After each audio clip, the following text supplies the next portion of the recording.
Thank you for joining us. We will begin in 7 minutes.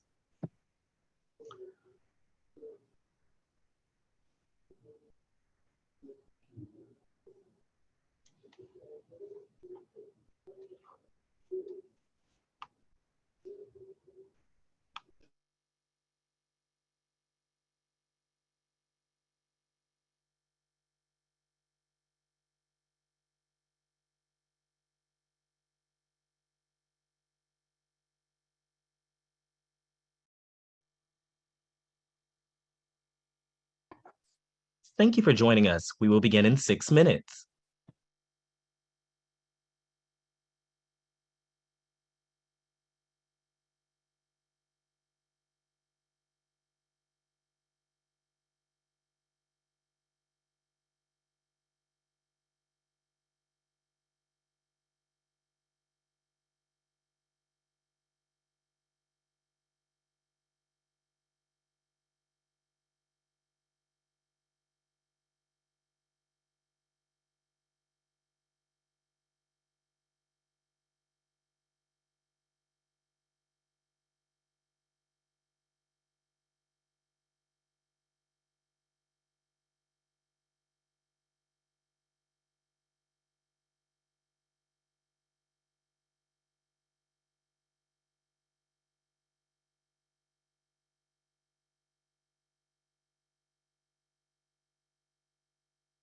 Thank you for joining us. We will.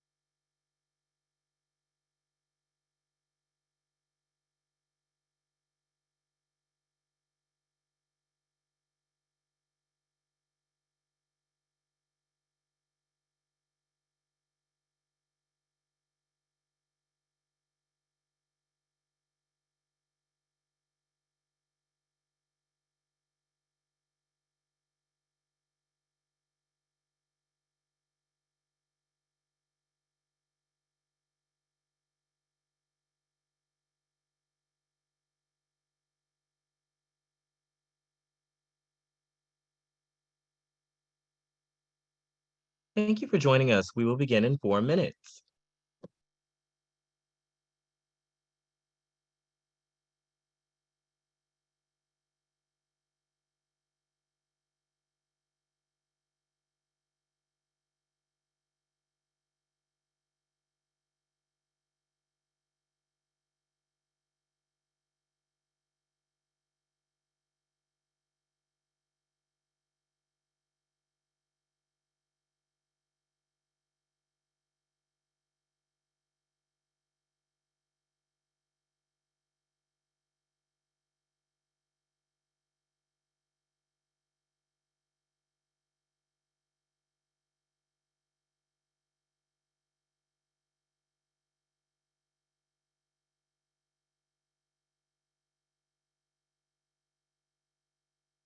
Thank you for joining us. We will begin in 3 minutes.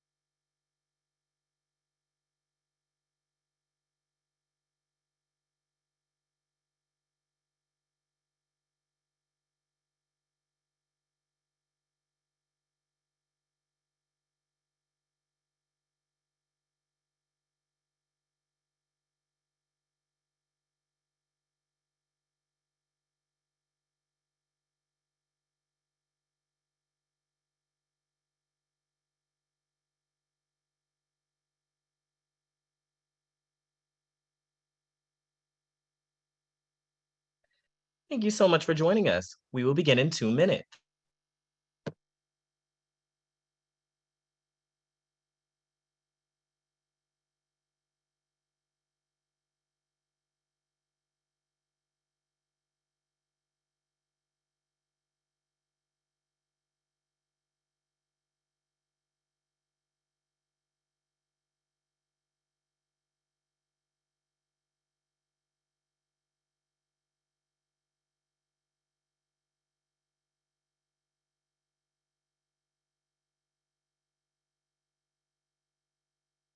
Thank you so much for joining us. We will begin in 1 minute.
Hello and welcome to ATARC's webinar series. Today, we will hear insights from topic experts on what it takes to build a proper network baseline to ensure that all valid use cases are accounted for. My name is Kirsten Patton, and I will be moderating today's webinar. ATARC stands for the Advanced Technology Academic Research Center. ATARC is a nonprofit that facilitates collaboration between government, industry, and academia in order to accelerate technology modernization initiatives. ATARC provides ongoing opportunities for cross-agency collaboration through on-site interaction, learning, and market research. I would like to welcome all of our attendees, and ATARC would also like to give a special thanks to the CoreLight team, specifically Edward Smith, Aaron Hazard, James Campbell, Roger Cohol, and Jean Schaefer. Before we begin, I just want to remind our audience to please answer all of the poll questions as we go throughout today's webinar in order to ensure that you receive your CPE credits. And also remember to send in any audience questions that you may have through the Q&A section of this platform. Now, with that said, I would like if each of our panelists could please come on camera and come off mute, and we will do a round of brief introductions. So please share with us who you are, what agency you're with, what role you have at that agency, and anything else you'd like to share with our audience up top. Dan, let's start with you, please. Sure, thanks, Kirsten. My name's Dan Chandler. I'm the Chief Information Security Officer for OMB. I always like to clarify that I'm responsible for OMB's internal systems. The Office of the Federal CIO is also part of OMB, and they're responsible for federal-wide IT policy. So anything OMB has done that may have upset you is not my fault, and you shouldn't hold it against me. Thank you, Dan. Let's move over to Lawrence next. Hello, my name is Lawrence Sanderson. I serve in two roles at the Department of Commerce. One is the CIO for the Office of the Secretary, but I'm also the Deputy CIO for the Office of Shared Services and Solutions at the Department of Commerce, where I help to administer and moderate the $3.9 billion investment for the Department of Commerce. So that's kind of my dual role there. So I'm happy to be here today. That's all I have. Thank you. Bo, let's move over to you next. Hey, Kirsten, I'm not sure what's happening with my camera. I may drop in a second and rejoin, but Bo Hauser, I'm the Chief Information Security Officer at the Census Bureau. I work closely with Larry in that role and at Census. I've been here coming up on 3 years. Before Census, I was over at the Small Business Administration as the CISO. And then prior to that, I was at the Center for Medicare and Medicaid Services as the Deputy CISO. So we're certainly in the throes of wrestling with the Zero Trust mandate. So I'm really looking forward to today's discussion. Fantastic, thank you. And let's move over to Brian next. Hey, good afternoon. I'm Brian Herman. I'm the Director of Cybersecurity and Analytics at the Defense Information Systems Agency. So we provide cybersecurity tooling for the Department of Defense. We're responsible for a number of things that we call enabling capabilities, but also what we're implementing for Zero Trust, which we call Thunderdome. So I'll talk a little bit more about how that plays into what we're trying to accomplish across the department. Wonderful, thank you. Sam. Hi, thanks for having me. I'm Sam Michael. I'm the chief of the Information Technology Resource Branch at NCATS. We're the National Center for Advancing Translational Sciences as part of NIH, the National Institutes of Health. My role here is really to provide access to secure collaborative platforms, either physical, as in high throughput screening, so robotic systems, or virtual for virtual research organizations. And really interested in hearing what this panel has to say with regards to Zero Trust and how we can walk that line between maintaining it, but also ensuring we can actually have work get done. Fantastic, thank you. And Jean. Hi, I'm Jean Schiffer. I'm the federal CTO for CoreLight. Prior to joining CoreLight about 2 years ago, I actually retired from the intelligence community, where I held the role of CISO at DIA, as well as managing their JWICS network. Prior to that, I was at NSA, where I spent about 30 years working various different offices on both the defensive and the offensive side, including contributing to and helping some of the principles of the Zero Trust strategy as it was being developed. Fantastic. Well, thank you all for being here and providing us with those introductions. So on to my first question, and a little bit of context to this question. The basis of a Zero Trust architecture is to have positive control of who is accessing the information, systems, and assets of an organization to ensure that only authorized users are permitted access. Identity management and endpoint protection are absolutely required.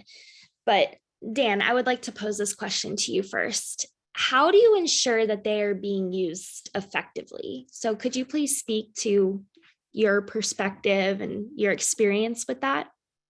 Yeah, it's a really great question to start out with, because it really is that identity management piece is really core and fundamental to anything you're going to do in Zero Trust. If you don't know who's on the other end of the line, you can't possibly implement any of the other principles of Zero Trust. You also have to take into account how sure you are about the other person on the other end of the line, that level of assurance that's associated with an identity. So in the federal government, we're very fortunate to have access to a really strong two-factor identity solution in our PIV cards, or CAC. And so leveraging those for your identity management and for your authentication is a really, really strong first step that gets you that makes it a lot easier to implement future components of the Zero Trust architecture. The other Zero Trust principle that you really want to focus on implementing is a single source of truth for your identity and access management. So, you really want to have a service in your environment that is the one place that all of your systems are going to go to verify that a particular person should have access to a particular function or feature. And you want to do that obviously with role-based access controls. So rather than having lots of individual systems that have their own group structures or their own interface for managing permissions, you really want to have a single tool that's part of your identity management solution that lets you control who a person, lets you identify who a person is and what roles that person has. And then in the individual systems, all they have to do is implement access controls and security controls based on the roles that a person has. And you're going to implement lots of other features within your architecture to make sure by the time a request gets to that system, you have a really strong level of assurance of who that person is and what roles they have. Thank you, Dan, for kicking us off there. So now I just want to open it up to our other panelists online. If you're interested in responding, you can go ahead and come off mute. I saw Brian waved his hand. Brian, go ahead. Yeah, so I agree with what Dan said. We have done a lot of work over the past few years for ICAM in the Department of Defense. One of our challenges is that we're actually big enough to need federation. So we base our identity information on that single source of truth, but we sometimes feed other ICAM solutions and then have a federation requirement. And that federation requirement's tough enough within the Department of Defense.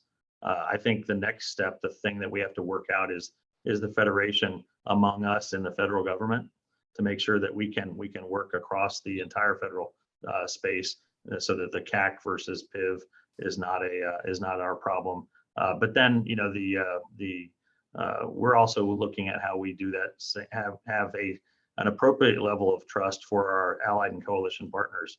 And that's a much more tricky thing than trusting among our federal teammates.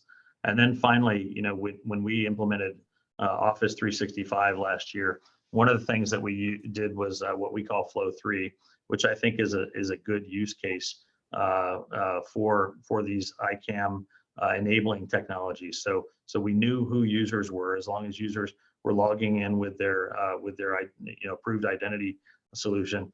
We also took a look at what their device was. Is their device a managed Department of Defense computer, or is it something else? And where is it located? Where is it coming from on the commercial network? And we limited the amount of access so that if you use your personal computer, but you use your own proper identity, you're actually able to access and view your calendar, your email, and that kind of thing. But you can't download and you can't print. So we limit exfiltration. Those are the kinds of policy things that we need to use on all of our applications, make smart decisions about how we enable those applications to use the enabling technology to make the right decisions. So Brian, I 100% agree across the board with all of that. The one other thing that I want to kind of interject that I think is important when you're implementing all of that is a double check on the reality of what's happening, right? So if we're coming back to some of the question about do you use any of the network evidence, what I want to point out is that's actually where you can verify, right, that what you are implementing from both an identity point of view as well as right authorized devices and where they're coming from. You really need to take that into account and monitor that and make sure what you think you've implemented is actually the reality. Because as we all know, that's kind of where our adversaries have been successful in the past. And so that's kind of a key piece of that entire zero trust strategy from the foundation up.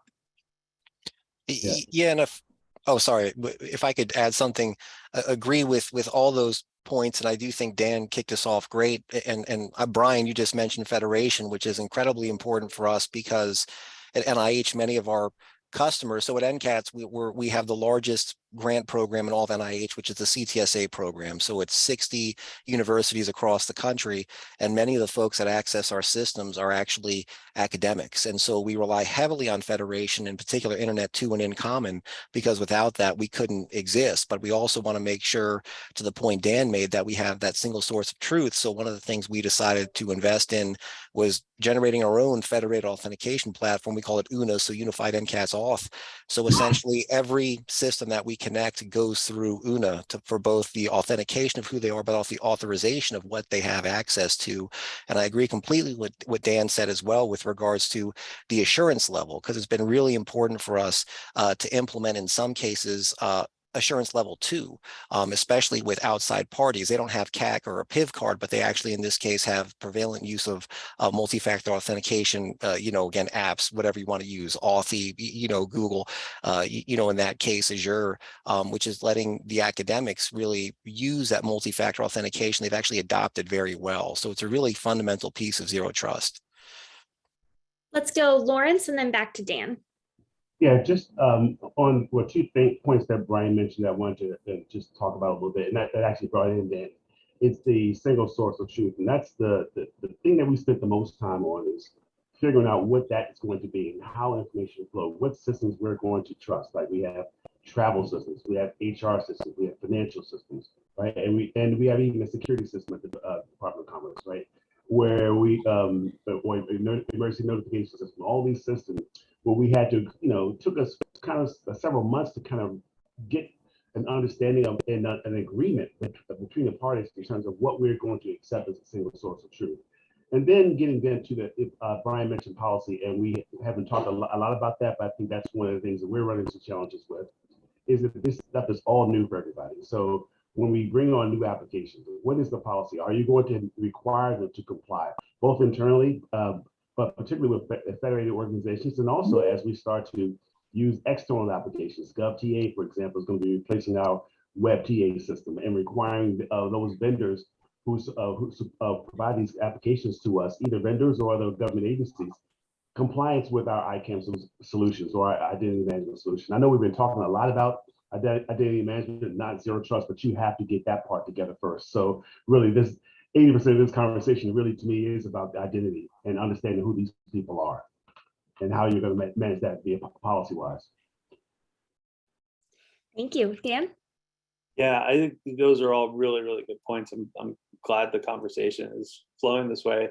One of the things that kind of sparked in my mind as everybody was discussing is, a lot of conversations I've had with different architects about zero trust. One of the things that a lot of people, I think, miss out on is that your system that is determining whether or not somebody has access to a resource must be dynamic, and it must incorporate all of the information available within the network in making those dynamic decisions. So, for example, one of the things that we talk about a lot is, if somebody is authenticating using Google Authentication or AWS or Microsoft Azure, we may trust those authentications to different extents at different times based on things that are going on in the world. The day after a 0-day vulnerability in one of those services is revealed, our trust for that authentication system may go down by 10 or 20 or 40%. So we're actually working on kind of architecting a system that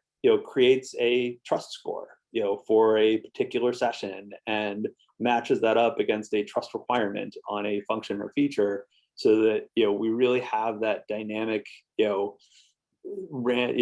of very granular change in the level of trust we have to a particular session. And we can guide that user to say, okay, you want to do this thing, for whatever reason, your trust score isn't quite high enough. Why don't you re-authenticate or, put in your PIP card or whatever in order to raise that score up enough for you to be able to do this thing. And doing that dynamically is a really key feature. And if you do it dynamically, it kind of forces you to do a lot of other best practices as well. Thank you, Dan. Any other comments from the panelists before we move on? All right, thank you guys for jumping right in. This is a great discussion. Let's put up our poll question number 1 first, and then I will ask our second question. So poll question number 1 up on the screen. What is your biggest challenge in building your zero trust strategy? So please go ahead and respond to that, whether it be funding, knowledgeable staff members, manpower, competing priorities, or lack of strong network visibility. And I am going to check the Q&A. Let's see here, Timothy Wallace. GSA is promoting login.gov for authentication for citizen and outside partner and developer access across agencies. Is this insufficient for internal agency access? Go ahead, Lawrence. Yeah, I can take a crack at that. It's not insufficient. I don't think it's cost effective for internal access. So we are doing an either or approach. We generally, and this is both when I was here at the Department of Commerce, but also when I was at OPM, we implemented the login.gov for the USA suite of applications, USA Performance, USA Staffing. Of course, most of you who are federal employees recognize USA Jobs. The first thing you'll see is that login.gov interface that we implemented when I was at OPM as Associate CIO. We looked at and did an analysis of alternatives in both places, both here and at Department of Commerce and at OPM. And cost-wise, for the amount of users that was on, it just didn't make sense for us to implement that. And so you can't have two solutions. So I mean, they both work, but just in terms of the overhead associated with trying to implement login.gov for internal users, we didn't think that was the best path, and also it didn't leverage essentially the existing PIV and CAC infrastructure that you currently have already in place. We already have people who have things, right? Remember the principle of you have something that right, and or something that you own. Well, we have that already in place for federal employees, contractors, and volunteers. You don't have that for external folks. So it made most sense to leverage your existing infrastructure and architecture that's already in place. Thank you, Lawrence. Let's go Sam and then Dan.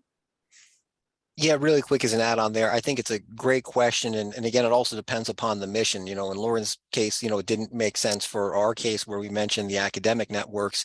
There are universities that aren't part of InCommon. And so we needed a means to actually have authentication in, and login.gov was a great solution. So we use it at NIH because for our use case, internal actually implies potentially research or access. And so it's been a good solution. Great. Dan? Yeah, I would just, login.gov is a really great service, and it has the capability to support PIP card authentication. One of the things you have to consider when you're leveraging a service like that, though, is how you incorporate it into your system. So, for example, if you're using login.gov as a SAML provider, you can, within your own systems, require that the person be logged in with a PIP card, to require that that SAML assertion indicate that they logged in using a PIP card or whatever level of strong two-factor authentication you want.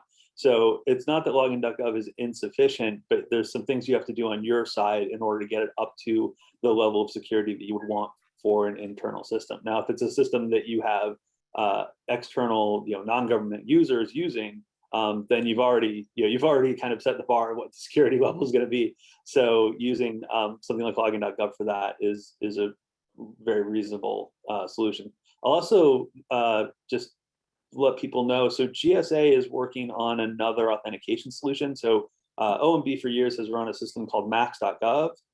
Max.gov does still today do government-wide authentication using PIV cards, and is in use for the budget systems, which every agency uses to submit their budget. We've had lots of other agencies using it for various things, and that max.gov is being transitioned to GSA. So by the end of next year, GSA is supposed to have stood up a alternative solution, which, as I understand it, is going to be based on Azure Active Directory. That'll be government-wide authentication at a slightly lower price than login.gov is, I think.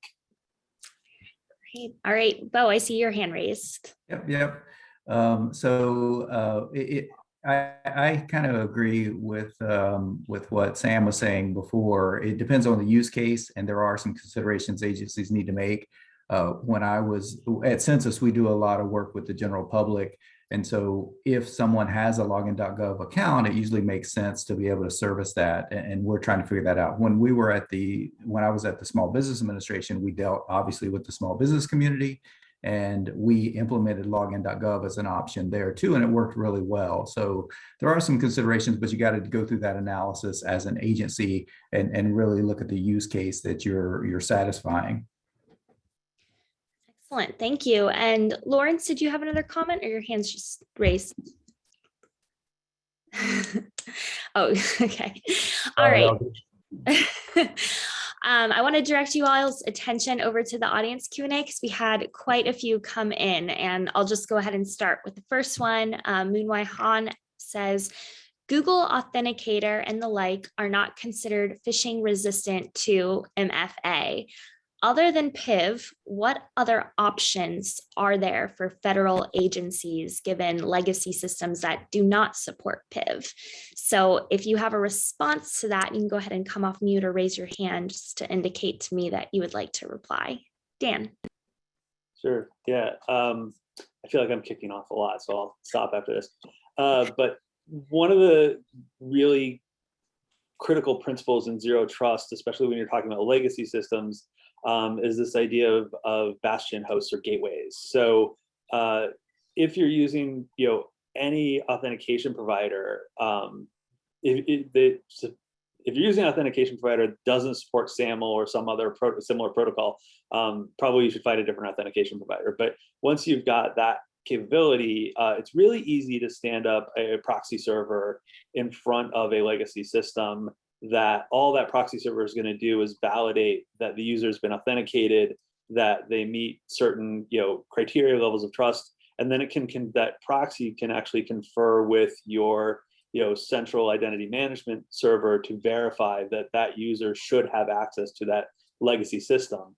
And that mitigates a lot of the risk that comes from running a legacy system that doesn't support stronger authentication methods. So that's one and probably the easiest way to do it. And then of course you want to look at that legacy system and identify a path to upgrade it, whether that's just replacing the authentication module with something more modern, or replacing it altogether. Don't run legacy systems, right? Thank you. I'll add to that, Dan. I think the Google Authenticator, Microsoft Authenticator, and the other mainstream authenticators are excellent methods of authentication. And I believe that in the very near future, you'll see these considered phishing resistance. Even today, when we think about phishing in an email context, they are phishing resistant in that context. But the authenticator apps, they pop up a little message that says approve on your phone. For example, you'll say an attempt has been, there's a login attempt, do you approve? And you just hit that approve button. Super simple. The concern around phishing resistance is someone hitting approve when it's not them actually doing the login, right? So you can social engineer that, clicking that approve button. I believe that there's going to be some capabilities added in the very near future that address that concern, or at least shore that up. So I would seriously consider those options now, because they are excellent, generally speaking. Thank you both. Sam, go ahead. Yeah, just want to agree with what Bo said. And also for some of the networks, we're also utilizing Duo, and that's been fantastic. And that was one of our concerns for some of these was with the academics adopt, when people not within, and they actually have absolutely fine, which makes us feel much better than not providing anything at all, even if there is some concern that they're not, firmly established. I think they're great use cases. Yeah, and if you use the text message version, that's not a good practice, just to be clear with that, right? If you get a text message, you have to type in a number. You don't want to be doing that form of authenticator app. But I'll also just point out, whether it's Google Authenticator or any of the other one-time code generating services, or even SMS text messaging, it's far better than nothing. So you implement the best, strongest security that you can. And then, like we were saying before, just within your systems, you want to make sure that someone has been authenticated with an appropriate level of certainty before giving them access to your most sensitive functions. All right, thank you. So moving right along to our next audience question from James Payne. He writes in, Zero Trust architecture requires absolute and dynamic identity management of network equipment components, not merely individual identity. Are we making progress in this network identity piece? So I'll kick this off this time, Dan. No, I'll kick it over to you, Dan. But no, I think we're making progress. I think we're still struggling though, because we're so comfortable with identity as it relates to the individual. So that's kind of our comfort zone. I look at Zero Trust as having so many more tools in your toolbox now, and having so much more flexibility, right? I don't look at it as a rigid sort of friction-prone process. I see it in quite the opposite sense. Identity is obviously important, and multi-factor is critical in that piece of the recipe. But if I also know you're on the device I expect you to be on, that raises my confidence.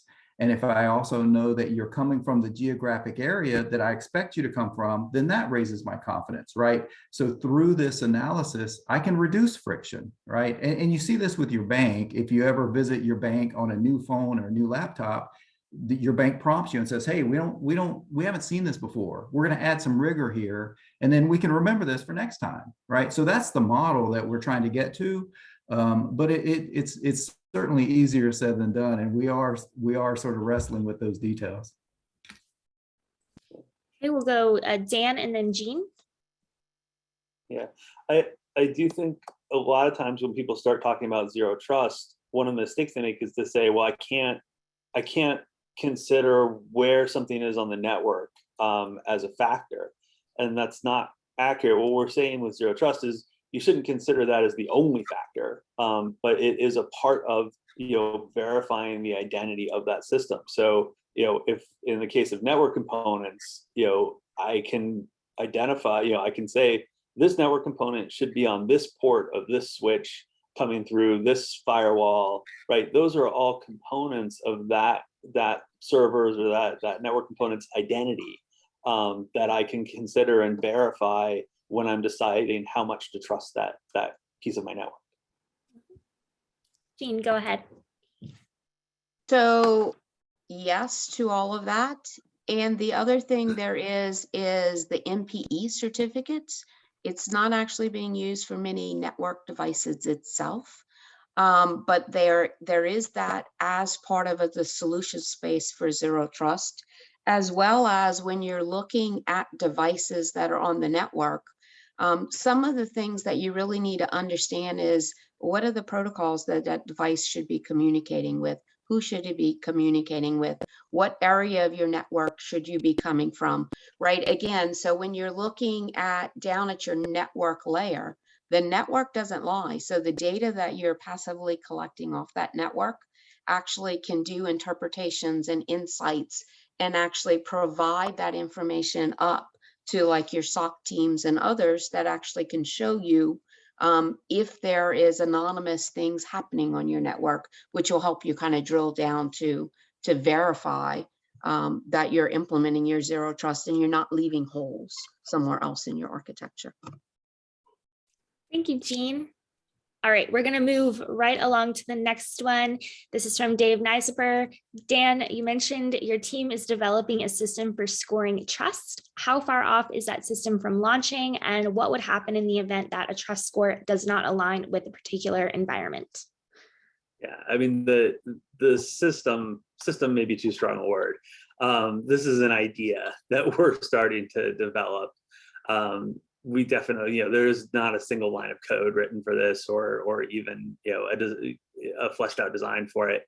But the idea is the idea we think aligns really well with the principles that Zero Trust, is trying to get to. And so we're starting with it as an ideal, and we'll see if we're ever actually able to develop a system that really does this in practice. In terms of the other part of the question, I mean, I think like I was saying earlier, what we want to be able to do is, rather than rejecting a request from a user, is tell the user, hey, your trust score isn't high enough for this particular event, and we need you to do something to raise your trust score, and maybe even providing them with a list of options of things that they could do. Whether or not that proves to be feasible or practical is a whole other set of questions. Thank you, Dan. All right, and then our last audience question for now anyways, Rob Simmons asks, what do the panelists think of the FIDO Alliance specifications, Fast Identity Online, for authentication? Any thoughts, Sam? Yeah, I think it's a great question, and it comes down to, I think, your comfort level and what you want to implement in your applications, because I think, FIDO is also trust over IP. There's similar of these organizations that are really standing up.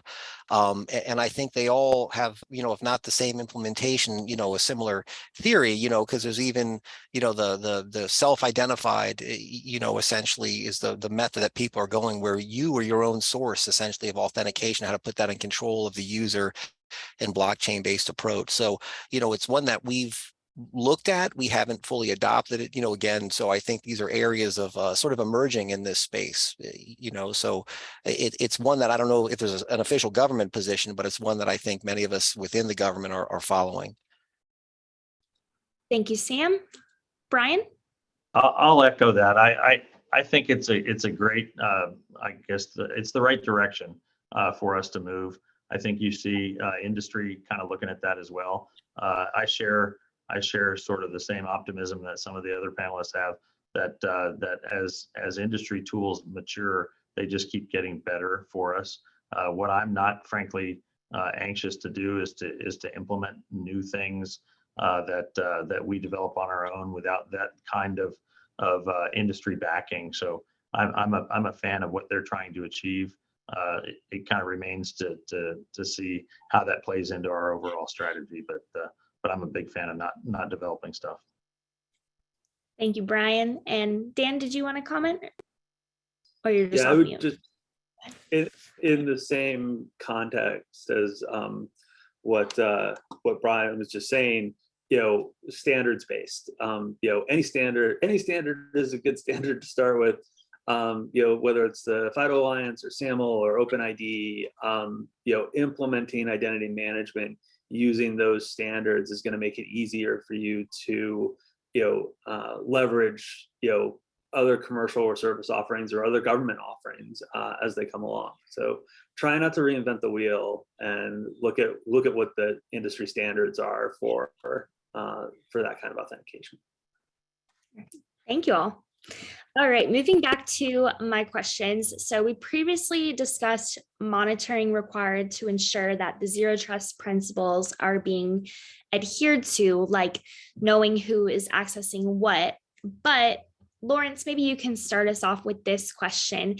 Could you expand a little bit more on the value that the network evidence plays into your zero trust architectures?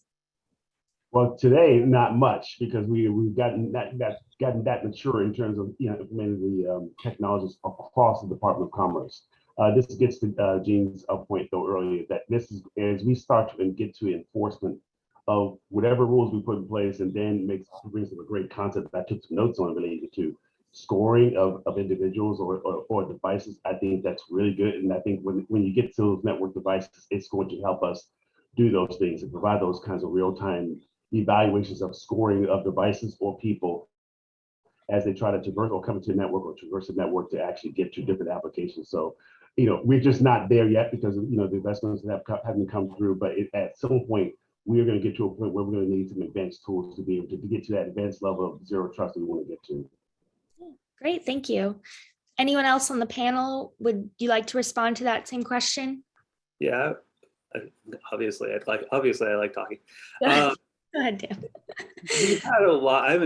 We haven't done anything with this, so I can't speak to it beyond kind of the theoretical, but we've had a lot of vendors approaching us talking about using AI or big data analytics as a way to analyze network traffic and implement zero trust principles. So, that is, one of the things we're looking for with zero trust is aberrant behavior, right? Anything that is unusual, should play into our consideration. And, artificial intelligence, the term gets thrown around a lot, but big data analytics, real-time big data analytics on your network traffic, on your usage, can help you identify those aberrant trends really, really well. So we haven't implemented anything like that. It's a little bit vaporware for us right now, but there's a lot of vendors out there working on it, and it's an area to watch, something we're excited to see.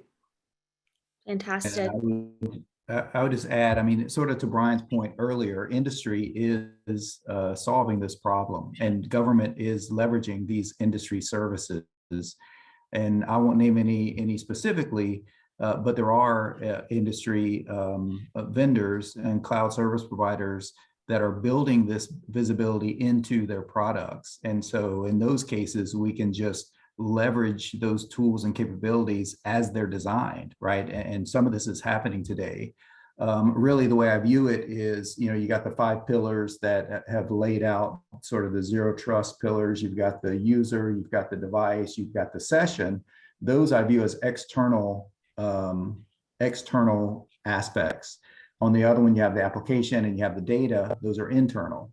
In the middle, you have the policy enforcement point, right? And to really make this come alive, you have to determine on those external elements where you're going to place trust, right? You got the user identity, right? Multi-factor, obviously. You got the device. What specific attributes of that device are we going to identify to place the trust in? And then the same with the session. Geographic location is probably one that comes to mind. And then that policy enforcement point ensures criteria are met before allowing that action to occur. And so again, industry's kind of getting us there. And I think the challenge for the government is being patient and then learning how to adopt these industry tools and capabilities. Mm-hmm. And Brian, do you have a response as well?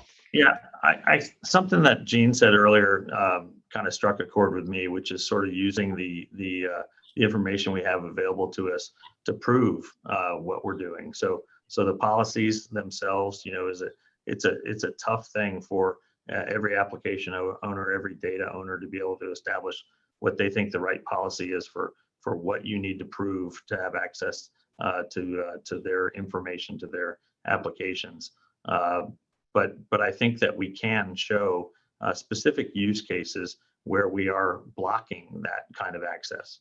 So we can set sort of that boundary that says, in these cases, we are not going to allow, just sort of generally not going to allow access. In these other cases, here's what you have in terms of flexibility as an application owner, as a data owner, on how to implement that. And I know we historically have had a hard time proving the efficacy of our cybersecurity tooling, and we're going to attempt to do that here later this fall with the pilot that we're implementing on our production networks.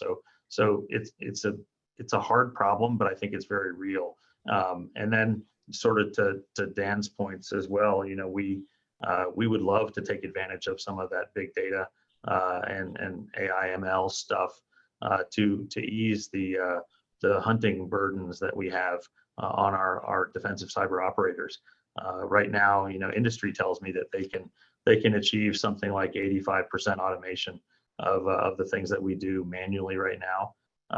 But I would say that our efforts in that space are fairly immature.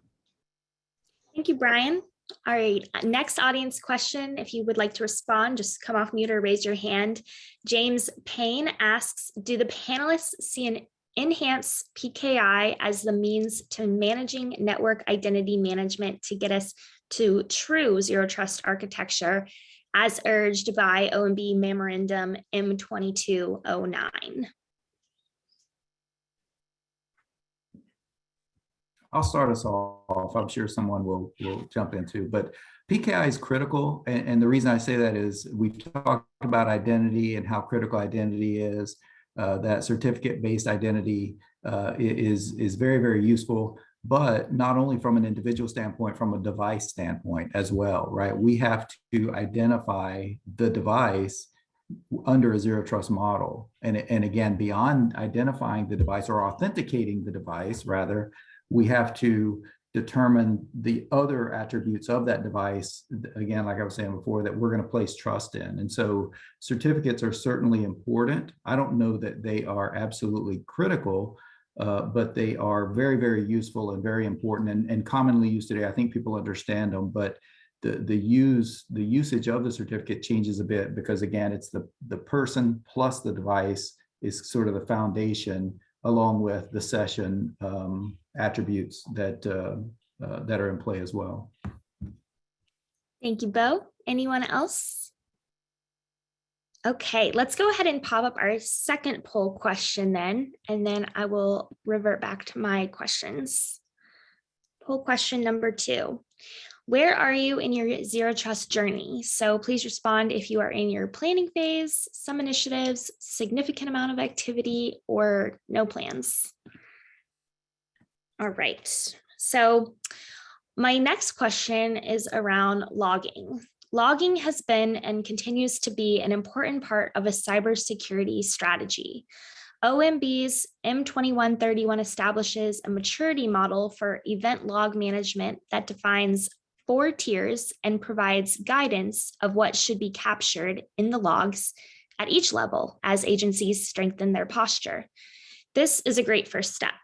So my question, and Brian, maybe you can kick us off with this one.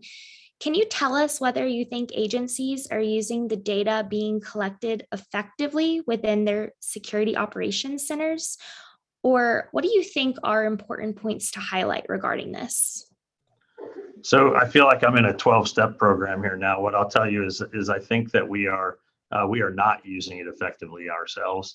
I tell our cyber defenders that they're on a data diet. I would say that they somewhere south of 40% of the data that we log is actually being used in a meaningful way in the Department of Defense. And that said, we consume entire data feeds instead of individual data elements that I think we ought to be focusing on. And we, as a result, have a mass amount of data that we can't retain maybe long enough to do the important work that we ought to be doing as well. So I put them on a data diet, and we're trying to establish what things are useful, knowing, of course, that will never be exactly right. We're going to have to change. We're going to have to evolve. We're moving some of our analytics and data storage that is still on-prem to the cloud, which makes a lot of people nervous as well. But frankly, it's the only way for us to afford what we're trying to do in the Department of Defense. So I'll admit that we're not using it effectively at present. Thank you, Brian. And let's jump over to Sam next. No, I just want to second what Brian said, and I think also it's difficult because even with the guidance, essentially, how do you utilize it effectively? And there is that tendency that folks absolutely just want to collect everything, and Splunk feeds into that if you're using Splunk, because they want to charge you by the amount you're collecting. So it becomes this very expensive proposition where you're collecting a lot of junk that's not necessarily helping you make decisions. So I do think this is an area that we struggle with at NIH. I'm speaking for NCATS, but NIH is one that we haven't necessarily solved in general. And what is the useful data, and how is it actionable? So I do think this is something that, an area where industry could help. Would love to have industry come in with best practices here, or even some of the vendors to talk about this, because it's just something I think we could really use some help on. I really love Brian's term data diet. I might use that with some of my team, because, what is the minimum we have to collect? Because again, especially not to pick on Splunk here, but Splunk, that, they're making money hand over fist because they just want you to collect everything, but it's not always useful. Thank you, Sam. We'll do Dan and then Bo. Yeah, I second everything you just said about Splunk. But at OMB, I inherited from my predecessors a Splunk system that is very well engineered to collect data. It collects lots and lots and lots of data. But I have a background before I was in cybersecurity in database design and data modeling and some of those things. And what we're lacking in Splunk is a useful data model. Is a defined set. When I took over, I asked our Splunk administrator to build me a data dictionary. That was 4 years ago. I still don't have it. And that I think is what we're missing. Building out, when you have a system like Splunk or any SIEM system, building out that data dictionary and building out a logical data model that a human can understand, so that when an analyst wants to go diving for data, they can do so quickly and relatively easily without having to delve into the archaic handwritten notes of whoever set up your Splunk instance. I think that's a really key model. A lot of agencies don't have a chief data officer, but if you do, or you have somebody that kind of fills that role, that's something I would really say is really worthwhile, is getting that person together with your security team and letting them help you kind of organize that data in a way that makes sense. I'll just add, Dan, logs are such a burden until you have a breach or a compromise. Then they're gold. They're solid gold, right? So that's the problem, right? You only need them when you need them, and then when you need them, you really need them.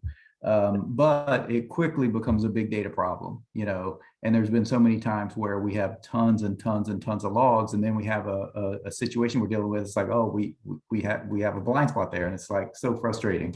So we recently moved away from our on-prem logging solution to a cloud-based SaaS logging solution. And it's much better for us as an agency to maintain. We can maintain it easier than an on-prem solution. The other thing I'll say is, in the cloud, the technology moves fast, and so the AI and the ML is at your fingertips, right? So we're sort of set up to take more advantage of our logs. But as far as effectiveness goes, I stated in terms of maturity. I would assume that most SOCs here can respond to incidents using logs. And so that's effective use of logs, right? But are we getting the most out of it? Probably not, right? So we do have a long way to go. It is big data. I just added a data scientist to my team and the cybersecurity team. And so we're just beginning to kind of chip away at that at that, sort of challenge, that big data challenge. I don't know if this is a lot, but I actually have kind of a question for the panel. Moving logging in particular to the cloud is something that's pretty high on my list of wishes, but we have a lot of pushback from our general counsel on that. Has anyone else had that problem, and how did you convince them?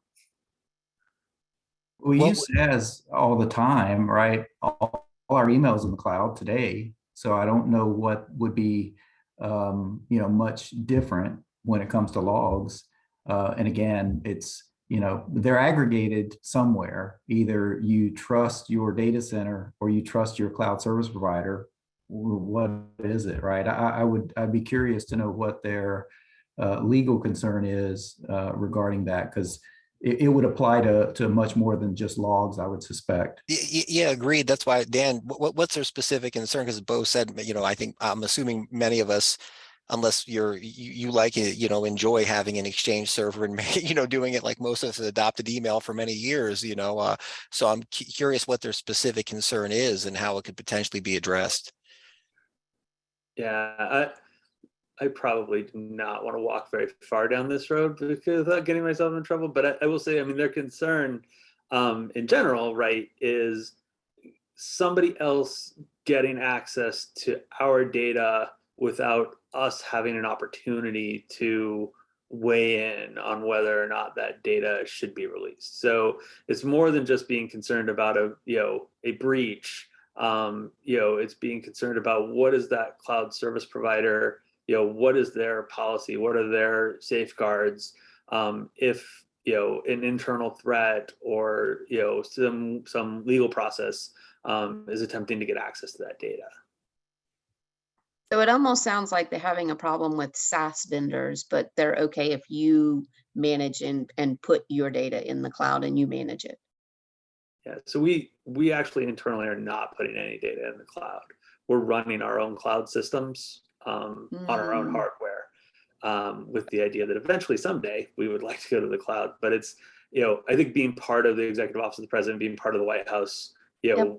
Our general counsel legitimately has concerns that probably aren't prevalent at other agencies. So I was hoping there was a magic words you guys had found, but I guess not.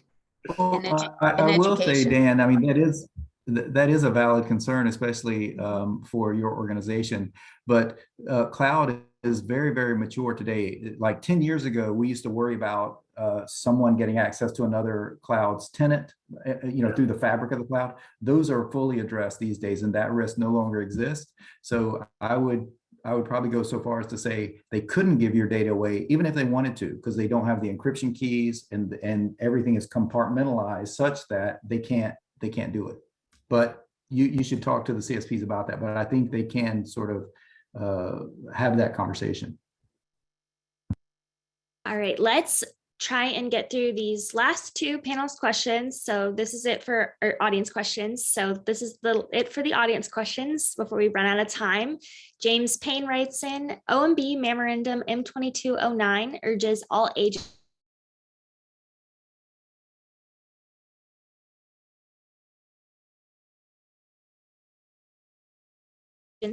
in order to achieve this goal. And I see Brian's hand up first. So I'll talk a little bit about what we're implementing with Thunderdome and the enabling technologies we talked about before. But we're implementing Secure Access Service Edge, SASE, as a mechanism for us to understand or consolidate information about the user from the ICAM, from the device. We're going to eliminate some of the virtual private networking access to applications. We're going to pair that up with application security stacks and SD-WAN technologies to try to limit the east-west kind of movement across the network. But I guess the one thing I want to say on that, I think we are accelerating. We're doing the right things, and we're asking the question about whatever else we're doing in the space, especially of networks and cybersecurity. What should that look like in a zero trust way? And getting kind of brutal about maybe what we stop doing in the old think and where we go in the future. But I honestly don't actually like the term zero trust. because I do think it is a journey. I think it's progressively less trust. It's trust that is based on information and policies, not just blanket trust, which is where many of us were when we started these journeys. And so I think everybody should think about it that way. And I can't remember who said it earlier, but hey, these tools are better than nothing, and that should be part of it. Is what is the low hanging fruit? What is the first step we take to make that move towards zero trust and just continue to evolve in an agile fashion? That's what we really have to do. But if you think a vendor is going to sell you zero trust, or if you think you're going to buy that in some other way, you don't understand what zero trust is supposed to be. Is that Lawrence? Yeah, I'm just, and actually you kind of stole my thunder there at the end, Brian, about this agile process of implementing zero trust. It is, you can't buy it, like you said. I mean, it's like almost like you're delivering a software application or a capability. Let's look at it that way. And there are multiple ways of cracking a nut. Multiple ways of skinning a cat or building a mousetrap in terms of achieving the premise or the concept of zero trust in different federal agencies based on what their technologies are. So obviously there's no one-stop shop for how to go about doing that. But one of the things, so how do you escalate that, or how do you speed that up? One is, first of all, getting everybody on board. And I think that what we've been doing at the Department of Commerce is really, and I'll give some compliments to our sister Ryan Higgins here, who has developed some strong organizational teams where he's actually has work groups meeting on a weekly basis between these large bureaus like Census and NIST and NOAA, and coming to a shared understanding of what zero trust looks like at the department. And so we're not going down, multiple, 10 or 12 paths, but one path toward achieving zero trust at the Department of Commerce. So that's one thing. But the second thing, and this is more of a critique now, this is where we get one of these mandates for accelerating without funds to actually, support that. So we have put in NEF funding, or which is a kind of like a technology modernization fund for us to actually use some cyber relief funding to achieve that. But that's still under works. It's still underway right now, going through the approval process for the OMB, because these things are expensive, and we just can't say, okay, you guys got to go faster without understanding and realizing and putting some funds behind what it would take to actually truly allow us to accelerate. That's it. Thank you, Lawrence. And Sam, go ahead. Yeah, just quick comment on that. I agree 100% with Lawrence. And even that first poll question, I was looking for the answer, all of the above, but a big answer there is really the lack of funding, for some of these is we're doing our best to accelerate, but you can't accelerate if you have a car with no gas or electricity, depending upon what you're driving these days. So I think many folks are dipping their toes in and we are moving, but there is a lack of funding, but there's also a lack of expertise. I think that's part of it too, and that ties to hiring, is especially within the federal space, it's very difficult for us to compete with industry to hire the folks that we need in some cases too. So multiple problems to it. So just really glad that Lawrence raised that point. Yeah, thank you. And then the last question that we'll just briefly answer is from Jeff Bond. What potential changes are on the horizon for compliance frameworks and ATOs to handle the inherent dynamism of ZTA? And do you imagine that these changes will be made in our lifetimes? So if a panelist or two could respond to that. Dan, did you want to respond? Yeah, I'm happy to. I also just wanted to say, in regards to the last question, so the TMF Technology Modernization Fund is a real thing that agencies should definitely be looking towards in order to fund their zero trust, their zero trust projects. OMB is applying for TMF funding for our own projects. So, even we are. In terms of the changes, I think programs like FedRAMP are, at least an attempt by the government to streamline, implementation of cloud services and software as a service, and to try and reduce some of the burden on agencies to implement those kinds of capabilities. I think you'll see more programs like that. And I know that, like I said, I am not part of the OFCIO, but Max.gov is a FedRAMP cloud service provider, and as the security officer for Max.gov, I've spent a fair amount of time on both sides of the FedRAMP fence as a cloud service provider and also as an agency consuming their services. So I know I've had lots of conversations with the PMO there, and there's a lot being done to try and continue to enhance and improve that service. So I think those are the kinds of changes that we're going to see within the federal government, at least. And yeah, I do think that we'll see significant changes like that within our lifetimes. I'm optimistic about it. Thank you, Dan. And Lawrence, did you want to respond? Yeah, just really quick, one of the things that's happening right away is as the authorizing official for the Office of the Secretary, any new applications that come that need to be authorized, I'm not going to allow them to get their ATO certification unless they comply with our ICANN solution. And that's going to be a thing coming up right away. And that's going to be a big challenge because it's one great big application that a department-wide application they're expecting to go live and they say, oh, the ICANN thing can wait later. No, you do it now. And so those are things that that have a direct impact in terms of zero trust right now. That's going to change right away, and we'll be putting that into policy in short order. Thank you, Lawrence. And then Sam, comment quickly. Yeah, real quick, just for Jeff's question, I think there's one area, and I'm glad what Dan said with regards to FedRAMP and the FedRAMP PMO. One thing we're seeing more of too is trying to get vendors that have gone through FedRAMP help other vendors if they're not in a competitive space, because I think this is an area that many vendors are reluctant because they don't know the cost, they don't know the process, but they can learn from one another. So we've been having some, we've done some arranged marriages where with non-competitive vendors that have gone through the process, and I think that does help accelerate it. Because I do agree with Jeff's question, it is a glacial pace sometimes, so hopefully it's within our lifetime. Jeff, I'm optimistic like with Dan. Yeah, thank you all. Great question. All right, I'm going to call for our third and final poll question for anyone who would like to receive their CPE credit. Go ahead and respond to that. And while that is up, because I like everyone to be able to have a final word, I would like to go around and hear from each of our panelists around just one key takeaway, 30 seconds or less. But based off this entire conversation, what do you want to leave our audience with? And we will go ahead and start that with Sam, please.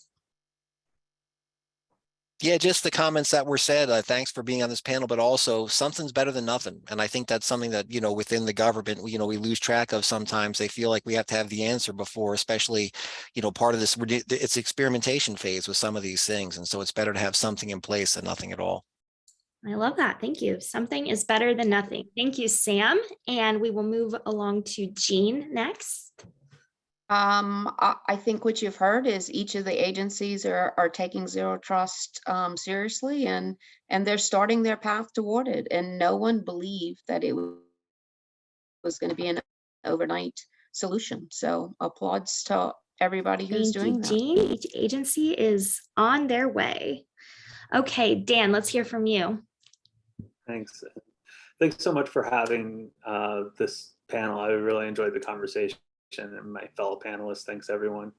I think that the one thing that I would hope people to take away from this is zero trust is a journey, and you want to be looking to implement pieces of it or move towards it in any case that you can. Try and look at every problem and see if there is a zero trusty kind of answer to it. And you'll be surprised over time how much progress you can make without doing a big overall re-architecture. Wonderful. Thank you, Dan. And right along to Bo next. Yeah, a couple of quick thoughts. One, like I said before, zero trust is very flexible, right? But with that flexibility comes sophistication, or complexity. So we really got to have our wits about us as we move down this path. The other thing is, a good measure that you can use for zero trust is to ask yourself, would this prevent an unauthorized user from my internal network, right? Someone that's already inside your network, would this prevent them from accessing a resource? And a simple way to look at it is, well, if we govern the device they're on, maybe so, right? We might have a chance of defeating an authenticated user on our internal network. So that's my takeaway. Yeah, thank you. That's great. And we will jump next to Lawrence, please. So I look at this as some of the biggest failures of IT projects are always in the, trying to do too much too soon. So when you're talking about implementing the HR system or financial system, those are big projects that fail often. It's because we try to do too much, or we haven't herded those cats in terms of, getting people to agree to a certain set of standards. So my point here is that, again, with, as you said earlier, multiple technologies can do this. But where these things will succeed or fail is getting everybody on the same page about what things we're going to do and what things we're going to do together. It's like, those, axioms, you can go fast if you go by yourself, but we can go far if we go together.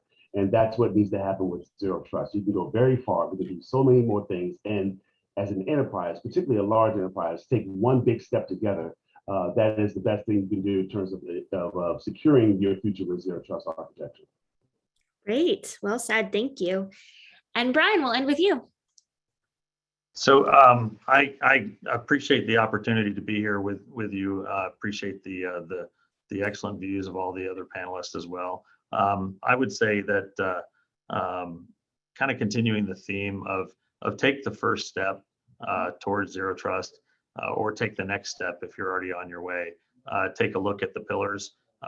Evaluate yourself on where you stand in the maturity of those capabilities. But we all may have different sort of value propositions associated with different parts of Zero Trust. And so it might be appropriate because you're due to tech refresh some legacy capability that you had in place from a cybersecurity perspective. That should be the thing that you start with then. So just don't renew that. Kind of the idea that you enforce, applications using ICAM and things like that. There's lots of steps that you can take without a huge Zero Trust program. If you just look at the things that we've always done in the context of how would that be done in a modern way with Zero Trust. So I think everybody has the ability to get started, but it does introduce a resource contention because we limited staff. We have to keep a lot of the legacy stuff in place as we're making these transitions. So sometimes, there's a dual operations cost as we get started, but then ideally we should see a value proposition on the back end as well. Well said. Thank you. Thank you to all of our panelists. Of course, this has just been a great discussion. I like how everybody was willing to just jump in there. And I want to thank our audience at home, of course, for sending in such great questions for our panelists. Our final poll is just whether you would like to have your CPE credit certificate emailed to you or not. So take a moment to please respond to that. And of course, I need to thank our partners at CoreLight for helping us put together today's event. So our next event is up on the screen now. And if you want to go ahead and register for that, it's free. It is ATARC's Health IT Virtual Summit taking place on July 12th. So go ahead and register for that one. And I look forward to seeing you at the next. I hope everyone has a great rest of your week. Talk to you soon.